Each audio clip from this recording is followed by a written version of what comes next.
Cerita hari ini, dosenku suamiku. Setelah anak-anak tertidur, Alvin dan Audia bercanda tertawa sebelum tidur.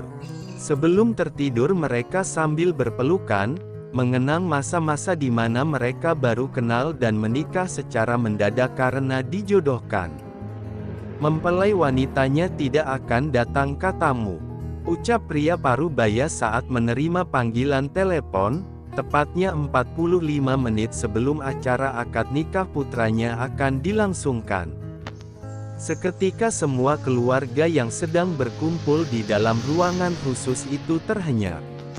Memandang pria parubaya itu dengan raut wajah khawatir.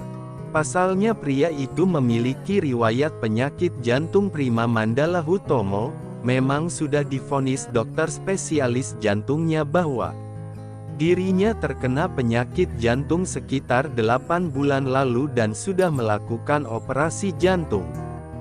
Sejak saat itu beliau tidak bisa lagi mengurus perusahaannya yang telah lama ia rintis 26 tahun lalu.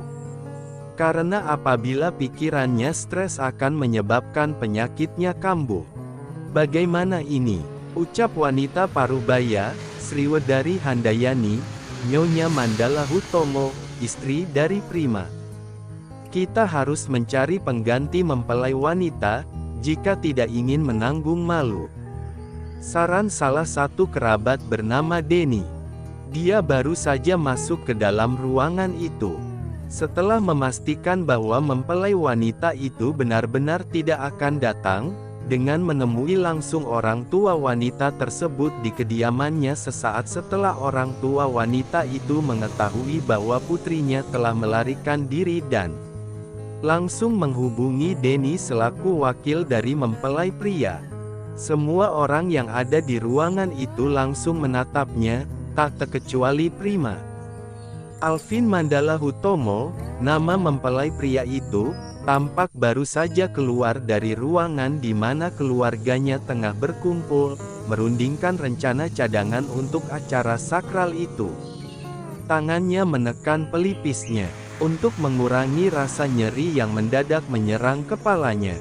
Memang rencana pernikahannya dengan wanita bernama Laras itu hanyalah pernikahan perjodohan untuk menggabungkan dua perusahaan agar bisa berkembang pesat, lebih maju dan terdepan. Pernikahan karena bisnis. Mereka saling mengenal hanya selama 3 bulan saja. Perkenalan yang sangat singkat, penjajakan ekspres. Tidak ada cinta di antara mereka. Setidaknya belum mereka berdua menerima perjodohan ini tepat 3 bulan lalu karena sama-sama tidak memiliki hubungan dengan siapa pun. Alvin Mandala Hutomo adalah pewaris tunggal perusahaan real estate Mandala Hutomo Tbk dan beberapa perusahaan yang tersebar di Indonesia juga di luar negeri. Setelah bertahun-tahun berkelana ke berbagai daerah di Indonesia dan mancanegara karena hobinya di bidang fotografi yang sudah lama dia geluti sejak masa sekolah menengah atas dahulu dengan kamera pertamanya yang hanya berupa kamera saku hasil kerja kerasnya menabung dari sisa-sisa uang jajannya. Meski terlahir sebagai anak orang kaya tidak membuatnya bisa meminta dengan mudah barang-barang yang dia inginkan tanpa usaha. Demikian hasil didikan Prima Mandala Hutomo terhadap anaknya. Alvin kembali ke tanah air karena urusan penerus perusahaan ayahnya itu. 7 bulan lalu, saat Alvin sedang berada di salah satu negara yang terkenal dengan bangunan sejarahnya, di Mesir, ibunya tiba-tiba meneleponnya dan menyuruhnya untuk kembali ke Indonesia. Tepat saat ayahnya masuk rumah sakit dan harus menjalani operasi bypass. Setelah masa kritis berhasil dilewati Prima, ayah Alvin itu lantas mengutarakan keinginannya kepada anak semata wayangnya itu, untuk mulai menjalankan perusahaan ayahnya dan segera menikah, agar kelak melahirkan penerus Mandala Hutomo berikutnya. Usianya sudah cukup matang untuk segera menikah dan memiliki pendamping hidup.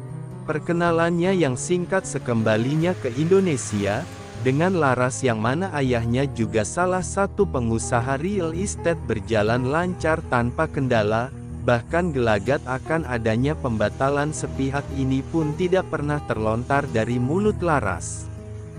Wanita berparas ayu, seorang model terkenal di Indonesia yang sedang bersinar berusia 23 tahun itu tampak baik-baik saja saat pertunangan mereka diumumkan di media.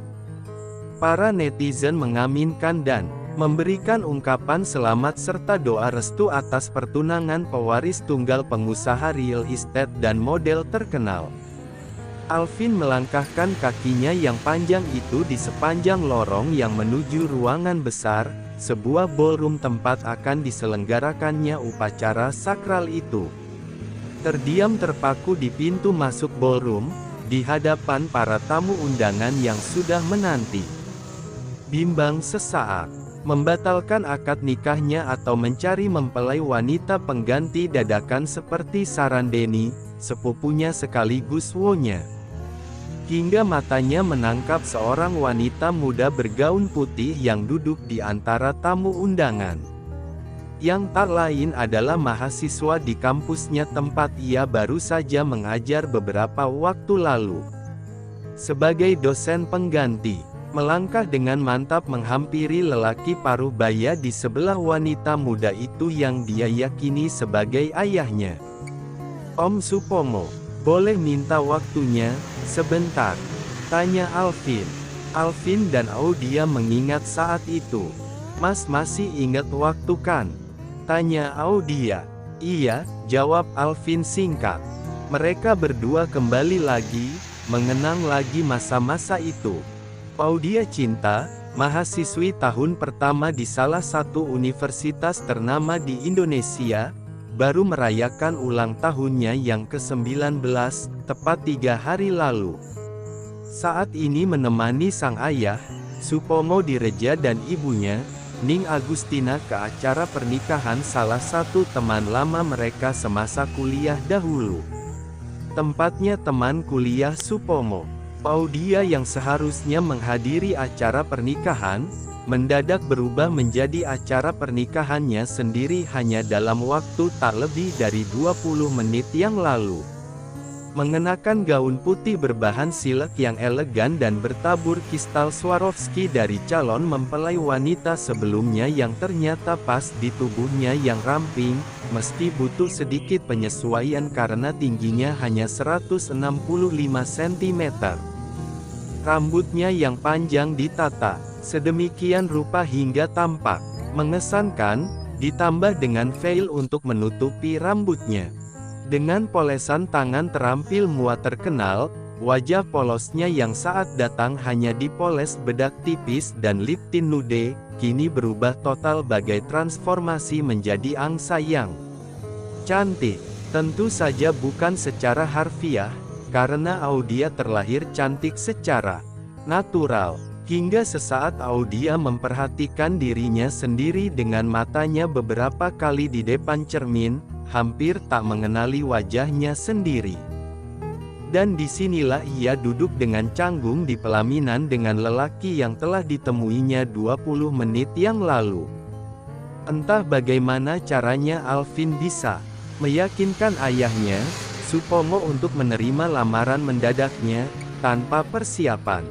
Terlebih lagi tidak ada yang bakal menyangka, putri keduanya akan menikah lebih dahulu dari anak sulungnya, Romi.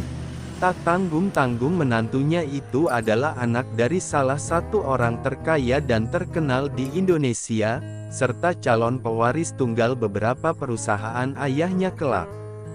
Audia dan Alvin masih duduk dengan begitu canggungnya di atas pelaminan. Tidak ada interaksi dari keduanya, selama setengah jam mereka duduk dan berdiri kemudian duduk kembali, menerima ucapan selamat serta doa dari para tamu undangan, yang jumlahnya tidak kurang dari 3.000 undangan. Mereka berkutat dengan pikirannya masing-masing, seraya tetap memamerkan senyum di wajah mereka kepada para tamu yang menyalaminya. Meski Alvin sendiri terlihat santai, berbeda dengan Audia yang merasa tegang dan campur aduk perasaannya. Mentang-mentang anaknya lama jomblo, bapak ini seenaknya aja nerima lamaran dadakan dari orang ini. Siapa tadi namanya? Alvin. Kok, mukanya kayak kenal? Ya, mirip siapa gitu, batin Audia. Audia tidak akan mau menerima pernikahan mendadak ini, andai saja bukan karena ayahnya itu. Resepsi terus berlanjut hingga 1 jam ke depan. Tampak Alvin menepuk pelan tangan Audia yang sedari tadi saling meremas kebiasaannya dari kecil apabila merasa cemas atau tidak nyaman. "Kamu mau makan dulu?" tanya Alvin di telinga Audia, yang membuatnya merasa geli dengan hembusan napasnya. "Kok, malah bengong? Sebelum ganti pakaian, mau makan dulu? Kamu lapar gak?" tanya Alvin kembali karena Audia masih dalam lamunannya. "Makan dulu aja, yups," ajak Alvin. Tampak Alvin menarik tangan Audia dan menautkan jemari-jemarinya di antara jemari-jemari Audia yang terlihat mungil di tangan Alvin.